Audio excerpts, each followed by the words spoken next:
안녕하세요, 여러분. 오늘은 많은 분들이 궁금해하시고 또 고민하고 계실 이야기를 가지고 왔습니다. 70세가 넘으면서 우리가 마주하게 되는 현실적인 질문이 하나 있습니다. 바로 나는 앞으로 어디서 누구와 함께 살아야 할까라는 것이죠. 오늘 이야기의 주인공은 한도영 씨입니다. 국내 대기업에서 부장으로 정년 퇴직하신 후 현재 75세에 혼자 살고 계시는 분입니다. 한도영 씨는 처음에 다른 많은 어르신들처럼 세 가지 일반적인 선택지를 고려하셨습니다. 자식들과 함께 살기, 간병인 서비스 이용하기, 그리고 요양원에 입소하기였습니다. 하지만 놀라운 것은 한도영 씨가 이 세 가지를 모두 직접 체험해 보셨다는 점입니다. 그리고 그 경험을 통해 전혀 다른 결론에 도달하게 되셨죠. 혹시 지금 비슷한 고민을 하고 계신다면 끝까지 함께해 주시기 바랍니다. 구독과 좋아요, 알림 설정도 미리 눌러주시면 감사하겠습니다. 한도영 씨가 처음 선택한 것은 아들 가족과 함께 사는 것이었습니다. 몸에 기운이 없던 어느 날, 평소 같았으면 자존심 때문에 말 못했을 텐데 용기를 내어 아들에게 전화를 걸었다고 합니다. 나 너희 집에서 잠시 지내면 어떨까라고 말이죠. 다행히 아들은 흔쾌히 받아들였고 며느리도 실은 내색 없이 맞아주었습니다. 손주들은 할아버지를 보고 반갑다고 팔을 벌리고 달려왔다고 하네요. 처음엔 정말 좋았다고 합니다.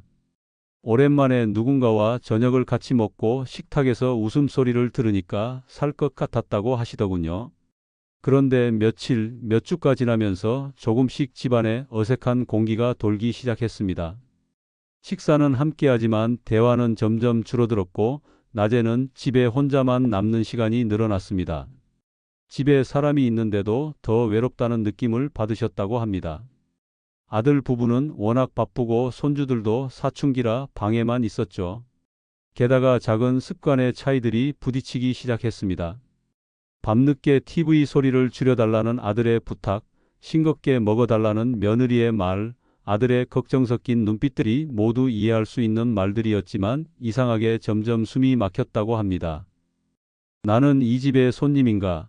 내가 여기 있는 게 아들에게 짐이 되는 건 아닐까 하는 생각이 들면서 저도 모르게 눈치를 보게 되었습니다.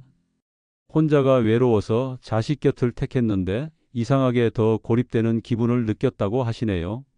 결국 한도영 씨는 아들에게 말씀하셨습니다. 내가 다시 나가서 살아보겠다고요. 아들은 당황했고 말렸지만 결정은 바뀌지 않았습니다. 가족의 따뜻함은 분명 있었지만 그 안에서도 내 자리가 없다고 느끼는 외로움이 더 크게 다가왔기 때문입니다. 다시 혼자 살기로 결심하고 나서 가장 먼저 부딪힌 현실이 몸이 안 따라준다는 것이었습니다. 예전에는 시장 다녀오는 것도 반찬 몇 가지 해 먹는 것도 아무렇지 않았는데 이상하게 점점 무릎이 시큰거리고 손목 힘도 빠지더라고 하시네요. 멸치 한 봉지만 들어도 손이 후들거리고 가스레인지 앞에 오래 서 있는 것도 고역이 되었다고 합니다. 이러다 큰일 나겠다 싶어서 용기를 내서 간병인을 알아보셨습니다. 하루 종일 같이 있는 건 부담스러워서 주 5일 하루 3시간씩 오는 방문 도우미 서비스를 신청하셨어요. 처음에는 좀 어색했습니다. 낯선 사람이 집에 드나들고 물건을 정리하고 부엌에서 음식을 만드는 모습이 그리 유쾌하지는 않았다고 하시더군요. 그런데 몇 주가 지나자 한결 편해졌습니다. 아침에 와서 청소도 해주고 요청하는 반찬도 준비해주고 같이 앉아 밥도 먹으며 이런저런 이야기도 나누었습니다. 그 순간만큼은 혼자 사는 집이 아니다 싶은 위안이 들었다고 하시네요. 문제는 그게 오래가지 않았다는 것입니다. 첫 번째 벽은 큰 비용이었습니다. 간단한 서비스라고 생각했는데 이것저것 추가하다 보니 한 달에 들어가는 돈이 국민연금보다 많았습니다.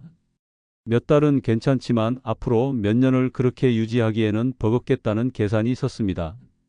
두 번째는 생활 방식의 차이였습니다.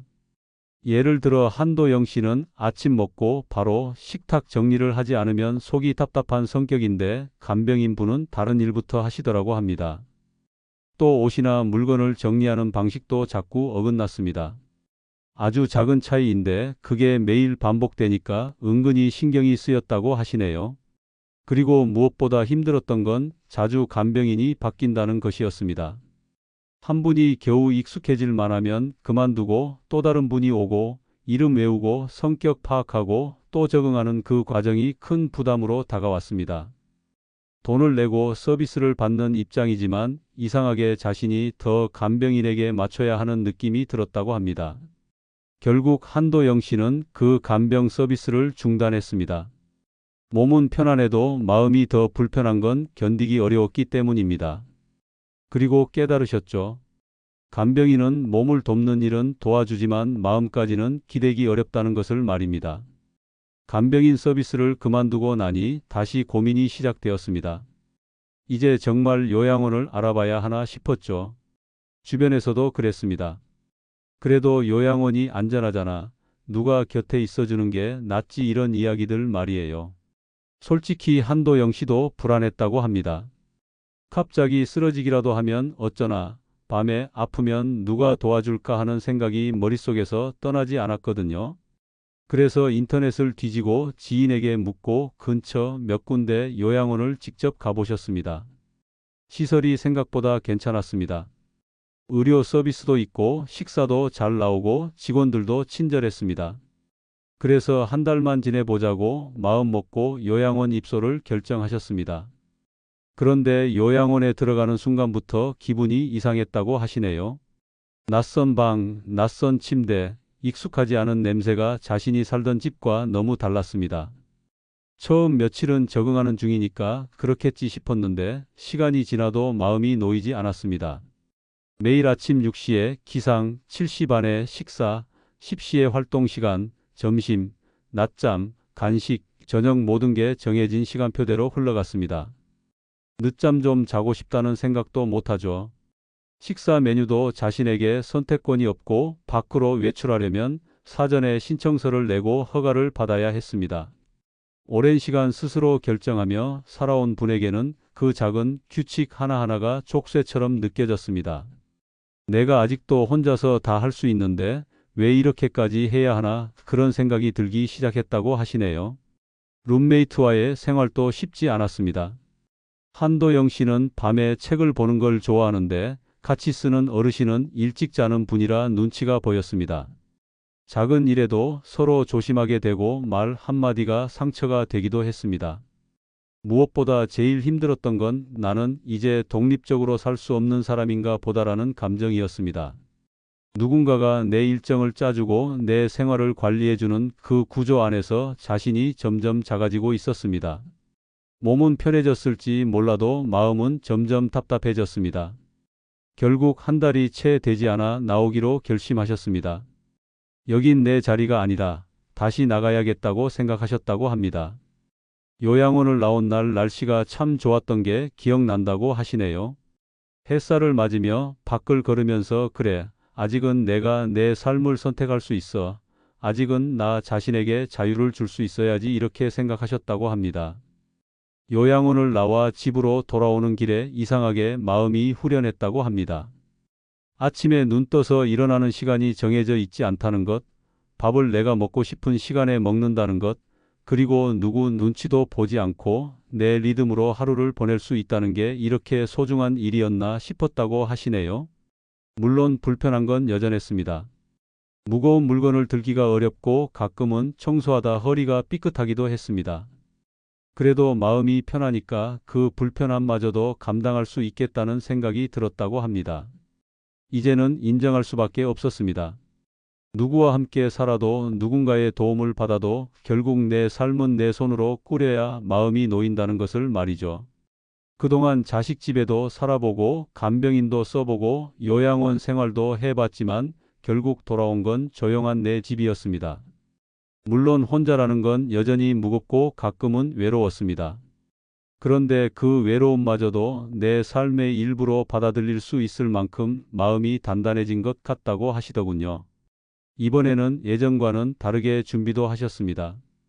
집안 구조를 바꾸고 욕실에 미끄럼 방지 매트를 깔고 화장실에 응급배를 설치했습니다. 혼자지만 준비된 혼자였고 외롭지만 지혜롭게 살고자 했습니다. 그런데 어느 날 인생을 바꾸는 일이 일어났습니다. 평소처럼 오후 산책 겸 동네 공원을 걷고 있었는데 마침 초등학교 정문 근처를 지나가게 되었습니다. 아이들이 우르르 나오는 시간이라 그런지 주변이 푹적거렸는데 그 틈에서 누군가 어깨를 톡 치며 말을 걸었습니다. 아파트 옆 라인에 사는 젊은 엄마였습니다. 어르신 혹시 잠깐만요. 너무 죄송한데 혹시 앞으로 며칠 동안 오후 2시쯤에 잠깐 우리 아이를 데리러 가주실 수 있을까요? 이렇게 갑작스럽게 부탁을 했습니다. 이야기를 들어보니 남편은 지방 출장 중이고 본인은 직장을 옮긴 지 얼마 안 돼서 어렵다는 것이었습니다. 평소 한도영 씨를 몇 번 본 적이 있어서 믿음이 가서 용기 내어 부탁드린다고 하더군요. 순간 망설였습니다. 남의 아이를 맡는다는 게 쉬운 일이 아니잖아요. 그런데 저도 모르게 이렇게 대답하셨다고 합니다. 초등학교 1학년이면 학교 끝나고 불안하겠네요. 데려다 주는 거 정도야 뭐 같이 걷는 거니까 괜찮죠. 그렇게 며칠 동안 그 아이를 학교 앞에서 기다렸다가 집 근처까지 함께 데려다 주기 시작했습니다. 처음엔 어색했는데 둘이 걷다 보니 아이도 조금씩 말을 트더군요. 할아버지 오늘 급식에 두부조림 나왔는데 안 먹었어요. 뭐 이런 사소한 얘기들이요. 그런데 이상하게 그런 대화가 낯설지 않았다고 하시네요. 함께 걸어가는 그 시간이 하루 중 가장 활기찬 시간이 되었고 저녁에는 기분이 좋아졌습니다. 그러던 어느 날 그 아이 엄마가 이런 말을 했습니다. 저희 애가 요즘 학교 끝나면 할아버지 온다고 아침마다 일찍 준비해요. 감사합니다. 그 한마디에 마음이 찡했다고 하시네요.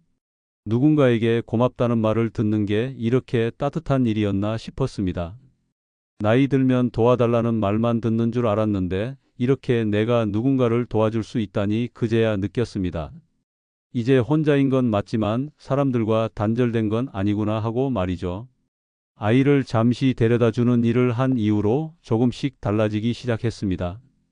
어느 날 아파트 엘리베이터 앞에서 그 아이 외할머니를 우연히 마주쳤는데 손을 꼭 잡으시더니 이렇게 말씀하시는 겁니다. 제가 직접 못해드려서 마음이 늘 무거웠는데 어르신 덕분에 제 숨통이 트였어요. 정말 감사합니다. 별거 아닌 일이라고 생각했는데 그런 말을 들으니 참 이상하게도 눈시울이 뜨거워졌다고 합니다. 내가 아직 누군가에게 도움이 되는 사람이구나 그런 감각이 들었다고 하시네요. 그날 이후로 그 가족은 명절 때마다 떡도 나눠주고 손편지도 건네주었습니다. 어쩌면 인생에서 다시는 받지 못할 줄 알았던 고마움과 존재감이 그 집 아이 엄마의 작은 부탁에서 다시 피어난 셈이었습니다. 그뿐이 아닙니다. 그 일을 계기로 주변 이웃들도 말을 걸기 시작했습니다. 요즘은 어르신이 마을 지킴이 같아요. 엘리베이터에서 어르신을 보면 든든해요. 이런 말 한마디가 그렇게 고맙고 위로가 되었다고 하시네요. 예전에는 누가 도와줘야 혼자가 아니라고 생각했는데 이제는 알겠다고 합니다. 내가 누군가를 돕고 있다는 그 마음, 그게 곧 함께 살아가는 법이라는 것을 말이죠. 이런 경험을 하면서 한도영 씨는 시니어 쉐어하우스라는 것도 알게 되었습니다. 어느 날 우연히 신문에서 시니어 쉐어하우스라는 말을 처음 접했는데 노인들끼리 같이 사는 집이라는 짧은 설명이었지만 그 한 줄이 마음에 오래 남았다고 하시네요. 가족과 함께 살아도 불편하고 요양원은 아직 내키지 않는 지금 나 같은 사람에게도 길이 있다는 생각이 들었다고 합니다. 그렇게 알아보니 서울과 부산, 광주 같은 도시에서는 지자체나 복지재단이 운영하는 공공형 쉐어하우스가 실제로 생기고 있었고 일부 민간 기관들도 비슷한 공동체 주거를 실험 중이었습니다. 직접 둘러본 곳은 작고 소박했지만 방은 개인 공간이고 부엌과 거실은 공유하는 구조였습니다. 다들 한도영 씨처럼 혼자 사는 게 막막했던 어르신들이었고 일주일에 몇 번은 같이 식사도 하고 작은 텃밭을 가꾸거나 필요한 물건을 함께 나누는 모습이 참 따뜻했다고 하시네요. 젊을 땐 늘 바빴습니다. 가족 챙기고 일하느라 정신없이 살다 보면 하루가 어떻게 갔는지도 몰랐죠. 그런데 은퇴하고 나니 시간은 많아졌는데 마음은 오히려 텅 빈 날이 많아졌다고 합니다. 처음에는 나도 이제 누군가에게 기대야겠구나. 누가 좀 나를 챙겨줬으면 좋겠다 그런 생각이 컸다고 하시네요. 그런데 어느 날 이런 경험을 하셨습니다. 옆집 어르신이 혼자 밥을 드시는데 문득 반찬 하나라도 나눠 드려볼까 싶어 작은 통에 김치를 담아 문 앞에 두고 쪽지 하나를 붙였습니다. 오늘도 힘내세요 라고 말이죠. 그 다음날 그분이 찾아와 웃으시며 말씀하셨습니다. 그날 눈물이 나더군요. 누가 나를 기억해 주는구나 싶어서요. 그 순간 느꼈다고 합니다. 아, 내가 누군가에게 아직 힘이 될 수 있구나. 내가 가진 게 많아서가 아니라 마음만 있다면 충분하다는 것을 말이죠. 노후란 점점 약해지는 시기가 아니라 조금씩 나눌 수 있는 사람이 되어가는 시간인지도 모르겠다고 하시네요. 나눔이란 게 거창할 필요는 없다는 것도 깨달으셨습니다. 말 한마디, 전화 한 통, 따뜻한 미소만으로도 누군가의 하루가 달라질 수 있다는 것을 말이죠. 처음에는 내가 뭔가를 줄 수 있을까 걱정됐지만 이제는 오히려 사람들에게 주는 마음이 자신을 더 살게 해준다고 하시네요. 혼자라고 느낄 때 먼저 안부라도 물어보시라고 합니다. 나이 들수록 진짜 여유는 가진 걸 손에 꽉 쥐는 게 아니라 사람들과 나눌 수 있는 그 마음에서 온다고 하시네요. 지금부터는 내 방식의 노후를 만들어야 할 때입니다. 평생 가족을 위해, 일터를 위해 남의 기준에 맞춰 살아오셨죠. 어느 순간부터는 내가 원하는 삶이 뭘까라는 질문조차 잊고 지내셨을 겁니다. 한도영 씨도 그랬습니다. 회사를 그만두고 나서야 처음으로 내 삶의 방향을 내 손으로 선택해도 된다는 걸 깨달았다고 하시네요. 그런데 막상 그렇게 되니까 오히려 더 막막했다고 합니다. 지금 노년을 살아가는 우리에게 정말 필요한 건 누군가의 보호가 아니라 삶의 선택권입니다. 누구 옆에 있느냐보다 더 중요한 건 내가 어떤 마음으로 어떤 장소에서 어떤 관계를 맺으며 살아가고 싶은가라는 질문입니다. 남이 정해준 방식대로 흘러가지 않아도 됩니다. 가족과의 관계도 친구와의 거리도 삶의 공간도 내가 주체가 되어 결정해야 진짜 편안한 노후가 됩니다. 꼭 누구랑 함께 살아야 한다는 생각, 시설에 들어가야만 안정적이라는 두려움은 천천히 내려놔도 괜찮습니다. 요즘은 혼자 살아도 커뮤니티를 만들 수 있고 이웃과 어울릴 수 있고 오히려 더 자유롭고 따뜻한 일상을 만들 수 있습니다. 그건 돈이나 체력의 문제가 아니라 의지와 태도의 문제였습니다. 한도영 씨는 하루에 한 번 스스로에게 묻는다고 합니다. 지금 내가 원하는 삶의 모습은 어떤가라고요? 그리고 아주 작은 것부터 실천하신다고 하네요. 좋아하는 식탁보를 깔고 직접 된장국을 끓이고 정리된 방 안에서 음악을 듣는 그런 평범한 일상이 내 방식의 노후를 만들어 간다고 하시네요. 언젠가 누군가의 도움이 필요할 수도 있지만 지금 이 순간까지는 내 삶을 내 힘으로 꾸리는 주인이 되고 싶다고 하십니다. 나이 들었다고 삶이 끝나는 게 아닙니다. 오히려 그때부터 진짜 나답게 살아갈 수 있는 기회가 주어진 것입니다. 그 기회를 오늘부터 스스로 잡아보시기 바랍니다. 이 세상에 모두에게 맞는 정답은 없습니다. 당신이 행복하다면 그게 바로 최고의 생활 방식입니다. 오늘 이야기가 마음에 와닿으셨다면 지금 바로 구독, 좋아요, 알림 설정을 눌러주시기 바랍니다. 오늘 나눈 이야기가 삶을 바라보는 작은 전환점이 되셨다면 댓글로 그 마음을 함께 나눠주세요. 그 짧은 한 줄이 누군가에게는 큰 위로가 되고 또 다른 만남의 시작이 될 수 있습니다. 오늘부터 내 삶은 내가 선택하겠습니다 라는 댓글을 지금 남겨보세요. 생각나는 사람이 떠오르신다면 이 영상도 꼭 함께 공유해 주시기 바랍니다. 당신의 따뜻한 나눔이 또 한 사람의 마음을 밝히는 빛이 될 수 있습니다. 오늘도 당신의 인생을 진심으로 응원합니다. 지금까지 생각하는 인생이었습니다. 감사합니다.